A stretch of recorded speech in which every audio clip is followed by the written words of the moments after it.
राधे राधे, जय Shri Shyam. Twinkle Agrawal welcome you all on Active Padhai channel. आज हम लोग स्टार्टअप करने वाले हैं आपकी 10 जनवरी 2023 की मैथ्स पेडागोजी पेपर 1। ठीक है, चलिए स्टार्टअप करते हैं। फर्स्ट क्वेश्चन से, theorems in mathematics can be proved by using. देखिए जो भी आपकी थ्योरी में, देखिए जैसे कि आपका पाइथागोरस थ्योरम हो गई, ठीक है, और भी आपकी थ्योरम्स हो गई, तो बेसिकली उसको प्रूफ किस तरीके से करते हैं। देखिए एक्सपेरिमेंट करके बेसिकली क्या होता है कि लैब्स में ले जाएं, सिखाएं। तो मैथ में तो ऐसा होता नहीं, वेरिफिकेशन, ऑब्जर्वेशन, डिडक्शन मेथड हुआ आपका कि देखिए थ्योरम के अकॉर्डिंग ही हम लोग को चलना पड़ता है, अकॉर्डिंग ही हमको रूल्स रेगुलेशन वैसे ही सॉल्व करना पड़ता है। ठीक है, तो फर्स्ट का आपका हो गया आंसर नंबर सेकेंड। ठीक है, क्वेश्चन नंबर हम लोग देखते हैं second. Which of the following is the best example of a crude method of assessment that encourage mechanical computation and rote memorisation. ठीक है, इसमें कौन सा आपका बेस्ट एग्जाम्पल है, ठीक है, मेथड का जो भी आपका असेसमेंट को इनकरेज कर पाए, मतलब कि आपके बच्चों को इनकरेज कर पाए मैकेनिकल कंप्यूटेशन में। ठीक है, तो बेसिकली इसमें हमें क्या करना है कि asking student to solve problem given on the worksheet. मतलब कि वर्कशीट दे दी और अपने इस टीचर से पूछ के लिखो। ठीक है, इसमें बच्चा एक्टिव नहीं है, बच्चे को एक्टिव दिखना है। Asking student to recite multiplication tables and formula. देखिए जहाँ पे भी रिसाइट वर्ड आ जाए, रिसाइट मतलब रटने वाला। देखिए रिसाइट का मतलब होता है रटना। ठीक है, एंड रोड मेमोराइजेशन, ये भी नेगेटिव ही पूछा गया है हमसे। आपका सेकंड का आंसर हो गया आपका सेकंड। ठीक है, फिर थर्ड वाला देखते हैं, posing a real problem by student to solve the involving mathematical computation concept. देखिए ये बात भी आपकी सही है कि बच्चे को हम इन्वॉल्व करके पढ़ाएंगे तो बच्चा समझ पाएगा। Taking regular formative assessment every key topics in being discussed and taught in. Formative assessment basically आपका क्या होता है कि जो भी टीचिंग लर्निंग के प्रोसेस के बीच का टाइम है, जैसे कि आज हम लोगों ने पढ़ाया 45 मिनट की क्लास थी, 40 मिनट पढ़ाया और 5 मिनट हमने क्या पूछा कि आपको क्या समझ में आया, क्या नहीं समझ में आया, कहाँ पे प्रॉब्लम हो रही है। ठीक है, चलिए देखते हैं question number third. Which of the following is not true with respect to van Hiele theory of geometric thinking. देखिए नॉट पूछा गया है और मतलब कि जो भी वेन हीले हैं उनके हिसाब से कौन सी इस रिस्पेक्ट में ज्योमेट्रिक थिंकिंग नहीं है। ठीक है, नहीं पे आपको सबसे ज़्यादा ध्यान देना है। इसमें देखिए सबसे पहला क्या है कि लेवल मतलब एज पे डिपेंडेंट होता है। मतलब वेन हीले सिर्फ एज के फैक्टर्स जो भी होते हैं उन्हीं को ही सॉल्व करता है, उन्हीं के बारे में बताता है। ये बात आपकी गलत है। देखिए डेवलपमेंट के बारे में बताता है, सिक्वेंशियल चीज़ों के बारे में भी आपको बताता है। ठीक है, फिर आपको कहता है lever on concrete to abstract thinking. देखिए ये बात बिल्कुल सही कि हमें कंक्रीट से बच्चों को अब्स्ट्रैक्ट की तरफ, मूर्त चीज़ों से अमूर्त चीज़ों की तरह बच्चों को लेके जाना है। ठीक है, चलिए देखते हैं question number fourth. Which among the following statement related with use of games in mathematics is a true. देखिए तो इसमें हमारा क्या है, new concept can be developed only through formal lecturing and not through games. ये बात गलत है कि सिर्फ बच्चा उससे नहीं सीखता है, मतलब लेक्चर से ही सीखता है, गेम से नहीं सीखता है। देखिए हमारे पजल्स हैं, ठीक है, ये हमारे ऐसे राउंड राउंड करके एक गेम आता है, एक छोटा सा राउंड, एक बड़ा सा सर्किल में सर्किल ज्वाइन करना है। तो उससे बच्चे को एक तो देखिए पता चल रहा है कि हमारा ascending to descending and descending to ascending चल रहा है। ठीक है, बेसिकली राउंड वन होता है तो डिसेंडिंग टू असेंडिंग चल रहा है, मतलब नीचे से ऊपर की तरफ चल रहा है। ठीक है, उसके बाद आपका क्या हो गया, बेसिकली पजल से ही बच्चा सीखता है, पजल को ज्वाइन करेगा, एक्टिव होके तो बच्चा ज़्यादा सीख पाएगा चीज़ों को। फिर क्या है, games can be effectively use for practising new developed mathematical skills. ये बात बिल्कुल सही है। सेकेंड वाला, games can not be use for assessment, ये बात गलत है। तो इसका आपका आंसर हो गया फोर्थ का second, only B. Question number 5 देखते हैं। A student in your class is able to infer that if set A has more object than, देखिए इसको हम बना लेते हैं A, ठीक है, B एंड आपका C। ठीक है, A हैज़ मोर ऑब्जेक्ट, इसके पास ज़्यादा ऑब्जेक्ट है B के कंपैरिजन में। B has more object than C, B और C में देखते हुए B के पास ज़्यादा है।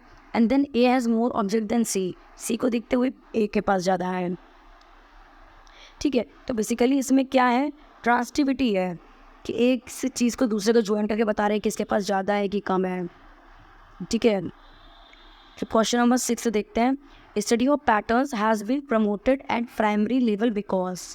देखिए जो भी आपकी स्टडी है किसी भी चीज़ मतलब कि पैटर्न्स को लेके, जैसे कि आपका हम बताते हैं, एक सेकंड की, जैसे कि आपके पैटर्न्स हो गए, जैसे कि आपका ये सर्किल हो गया, ये आपका स्क्वायर हो गया, ठीक है, फिर आपका ये रेक्टेंगल हो गया, ठीक है। इसको देखते हुए स्टडी करके बच्चा क्या सीख रहा है, प्राइमरी लेवल पे क्या समझ रहा है। Study of patterns has been promote करना चाहिए हमें प्राइमरी लेवल, आपका प्राइमरी लेवल मतलब 1 to 5 में, ठीक है। तो क्या पैटर्न्स और आर्टिस्टिक नेचर, सिर्फ आर्टिस्टिक नेचर होती है, मतलब बना दी, कोई यूज़ नहीं है। It is easy for teacher to teach patterns at primary level. बात ठीक है, निकला बेस्ट दिखता है। Patterns lay the base of many mathematical concept. ये बात आपकी सही है कि जो भी आपके पैटर्न्स होते हैं उसके मैथमेटिकल कंसेप्ट हम बता सकते हैं। जैसे ये सर्किल है, ठीक है, सर्किल का एरिया, ठीक है, स्क्वायर का एरिया, पैरीमीटर वगैरह बता सकते हैं कि ये एरिया है। रेक्टेंगल का एरिया, पैरीमीटर, अगर वो शेप को समझेगा तो ज़्यादा चीज़ों को सीख पाएगा, ठीक है। तो 6th का आपका आंसर नंबर हो गया। थर्ड क्वेश्चन नंबर 7 देखते हैं। Why introducing the concept of numbers of class 1 students, Mr. Abdullah uses various object materials such as pencils, balls, toffees, etc. Which of the following represent the most appropriate reason to use this strategy? देखिए basically क्या, जो आपके teacher हैं, ठीक है, वो basically pencil, आपकी balls या फिर आपकी टॉफ़ीज़ यूज़ कर रहे हैं क्लास में, ठीक है। तो वो क्या बताना चाह रहे हैं, देखिए नंबर बताना चाह रहे हैं, नंबर समझे। देखिए नंबर तो आपके क्या, ऐसा तो नहीं आप नंबर को टच कर लोगे, मतलब अमूर्त, मतलब आपकी अब्स्ट्रैक्ट चीज़ें हैं। तो बेसिकली वो टॉफ़ी, बॉल्स, इनके माध्यम से बता रहे हैं कि 2 बॉल दे दी 1 and 2, तो 2 नंबर हो गया, ठीक है। आपकी 5 टॉफ़ीज़ दे दी 1 2 3 4 5 5 करके, ऐसे करके बच्चा सीख रहा है, ठीक है। तो ये आपका आंसर नंबर 3 सही हो गया इसका। Number being an abstract concept require concrete example for conceptualisation.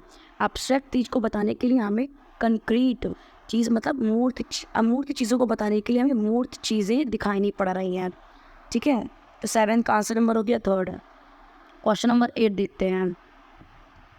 In synthetic method we proceed from, देखिए जो भी हमारी डेवलपमेंट की थ्योरीज होती है उसमें क्या होता है, जैसे कि हम नोन टू अननोन की तरफ जाते हैं, ठीक है। उसके बाद हम क्या करते हैं, सिंपल टू कॉम्प्लेक्स जाते हैं, ना कि कॉम्प्लेक्स टू सिंपल, ठीक है। फिर हम क्या करते हैं, रूल से एग्जाम्पल की तरफ जाते हैं। तो बाकी ये सब तो गलत हो गया आपका फर्स्ट वाला इसमें ठीक है, नोन टू अननोन ही। किसी भी चीज़ को पता है पहले उसकी प्रीवियस नॉलेज से ज्वाइन करके बताएंगे तो बच्चा चीज़ के सीख जाएगा, ठीक है। फिर हम देखते हैं question number 9। According to NCF 2005 text book of mathematics at primary level must include, जो भी आपकी टेक्स्ट बुक होनी चाहिए मैथमेटिक्स की, उसमें क्या इंक्लूड होना चाहिए। देखिए बच्चे के हिसाब से उसमें क्या है, जैसे कि हम उसमें स्टोरीज़ के थ्रू बता सकते हैं बच्चे को, ठीक है। फिर हम उसे गेम्स उसमें 1-2 ज्वाइन कर दें, 1-2 क्वेश्चंस ऐसे लगा जिसमें बच्चा गेम्स के थ्रू, जैसे पजल नहीं होते ऐसे ऐसे ज्वाइन करके, फिर जैसे किसी का नाम डबल P में गैप कर दिया, फिर या P लिख दिया, फिर L में गैप कर दिया, तो ऐसा कौन सा इसमें आप पूछेंगे फ्रूट का नेम बन रहा है तो P, तो पजल से ये बच्चा सीख रहा है चीज़ों को, एक्टिविटीज़ करा के। तो आपका बेस्ट आंसर हो गया इसमें 9 का 2, mathematical stories, games and activities, ठीक है। क्वेश्चन नंबर 10 देखते हैं। Evaluation is useful for various stakeholders in education. For a teacher, as one of the stakeholder, evaluation is helpful on. देखिए कोई भी स्टेक होल्डर है, स्टेक होल्डर बेसिकली आपके share holders होते हैं, ठीक है। उसका इवैल्यूएशन करना है। For a teacher one of the stake holder evaluation, जो भी आपका टीचर के हिसाब से जो भी एक स्टेक होल्डर उसका इवैल्यूएशन आपको हेल्पफुल किस तरीके से करेगा। देखिए आइडेंटिफाई करेंगे कोई भी चैलेंज होता है, जैसे कि शेयर्स होते हैं, हमारे शेयर्स के रेट है ना बढ़ते रहते हैं और घटते रहते हैं, ठीक है। तो बेसिकली जनरल और इंडिविजुअलाइज्ड लर्निंग को चैलेंज करेगा, ठीक है। तो इसका आपका आंसर हो गया आंसर नंबर 3। फिर आपका देखते हैं question number 11। A child in mathematics classroom rights which of the following is the most appropriate reason for the error. देखिए बेसिकली से बच्चा क्या गलती कर रहा है कि 4.78 है, तो इसको हमें सिर्फ 7 लिखा है, 5 से वैल्यू ज़्यादा है ना, तो ये हमारी 5 हो गई, ठीक है। 7.26 लिखा है तो उसको हम 7 भी लिख सकते हैं, लेकिन बच्चा ये कर रहा है 4.9, उसने ये लास्ट वाले डिजिट को इसमें काउंट कर दिया है, ऐड कर दिया तो 9 कर दी, 6 को इसमें कर दिया 3 कर दिया, ठीक है। तो ये गलत कर रहा है बच्चा, तो इसमें क्या कर रहा है बच्चा ओवर जनरलाइज कर रहा है किसी भी चीज़ को, ठीक है। ये हो गया आपका has over generalized the rule that 3 digit number is greater than a 2 digit number। उसको लग रहा है कि जो भी 3 digit नंबर है इसके अकॉर्डिंग वो बड़ी है इसके अकॉर्डिंग, ठीक है। बेसिकली आपका क्या है कि इसमें 4.9 बना है आपका, उसमें 7.3 बना है, ठीक है। तो 11 का आपका आंसर नंबर 3 हो गया। फिर आप क्वेश्चन नंबर 12 देखते हैं। According to NCF 2005 primary level mathematics teaching and learning should focus on. देखिए NCF 2005 है, उसमें प्राइमरी जो भी लेवल के बच्चे हैं उसमें मैथमेटिक्स टीचिंग में लर्निंग में किस चीज़ का फोकस हो रहा है, ठीक है।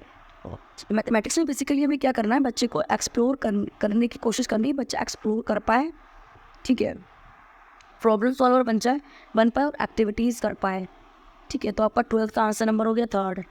फिर क्वेश्चन नंबर 13 देते हैं, विच of the following is not true about the nature of mathematics. देखिए सबसे पहले जहाँ पे भी नोट लगा होता है वहाँ पे हम मार्क कर लिया कीजिए, कैसे भूल जाएंगे आप लोग, ठीक है। तो इसमें क्या, it is based on logical reasoning, ठीक है, ये बात तो आपकी बिल्कुल सही है, लॉजिकल रीजनिंग सही है। फिर it has been own unique language and symbols, ये भी बात आपकी ठीक है। It is abstract in nature, ठीक है, बिल्कुल सही है। मैथमेटिक्स हम छू तो नहीं सकते, नंबर हम टेस्ट से कर सकते हैं, हमसे नॉट पूछा गया, तो आपका आंसर हो गया 4th। It has a very limited applications in other disciplines, ठीक है। तो आपका 13 का होगी answer number 4th। Question number 14 देखते हैं। According to NCF 2005 the statement school mathematics can play significant role in developing estimation and approximation skills.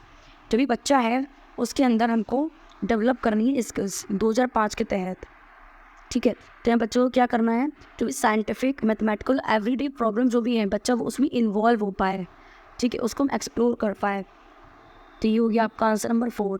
Choose the solution of any scientific mathematical everyday problem involve estimation and approximation, ठीक है। फिर question number 15 देखते हैं। Last question है आपका 10th जनवरी 2023 का। Which of the following would be least appropriate to teach fractions to students at primary level. देखिए सर पूछा कि लीस्ट मतलब सबसे कम इम्पोर्टेंट कौन सा है प्राइमरी लेवल के देखते हुए, ठीक है। ये क्या है, यूजिंग फैक्टोरियल रिप्रेजेंटेशन फ्रैक्शन, ये बात भी सही है। Differentiating between fractions and natural numbers using definitions, सिर्फ डेफिनेशंस बता के बच्चों को सिखा दें फ्रैक्शंस और नेचुरल नंबर्स के बारे में, ठीक है। तो ये बात आपकी गलत है। तो आपका 15 का आंसर हो गया 2nd। अच्छा लगा हो तो लाइक शेयर सब्सक्राइब कर दीजिएगा। Thank you.